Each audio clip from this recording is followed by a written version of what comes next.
And ultra-high net worth individuals, how interested are they getting in this? Very interested. Very interested. Very, very. I think there's been a huge change in their mentality in the last 9 months to 1 year, right? After, a lot of them piled into private equity and VC very strongly. Yeah. And when you're getting exits in your portfolio, it's nice, money's coming back, right? Of course. And you can say, okay, you know what, I think this is a nice Vivum.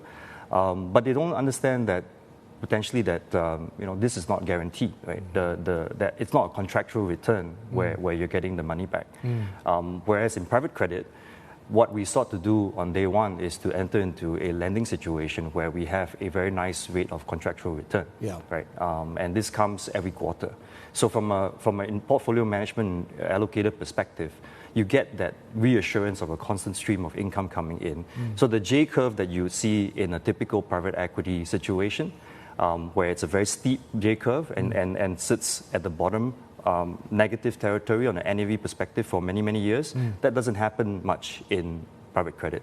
You usually see income and the bounce back in terms of NAV comes much sooner because your funds tend to be shorter, your lending tends to be shorter, and you are getting income in between. So I think in an environment where especially in the last 2 years, where there's been a drawdown in public markets, there's been a pullback in exits for VC and PE, and liquidity is not flowing as strong as before. Private credit is actually a very dependable defensive product that gives you yields. Which gets me to my next question, right? We've talked about ultra high net worth individuals, how they are very attracted to private credit. What about big real money accounts, like insurers, like pension funds, etc.? Are they also willing to stretch and take that risk? Yes, they are.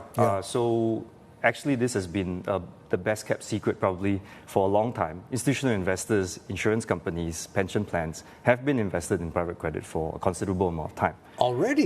Yes. They don't obviously publicize it as much, but it's getting more and more popular these days in terms of allocation. The size has increased. But yeah, they've been at it for a considerable amount of time. In fact, a lot of the Muzinich, a lot of our AUM actually comes from institutional investors, pension plans, insurance companies. It's only, I would say, in the last maybe 5-6 years where we started seeing a lot more traction with family offices into private credit type opportunity sets.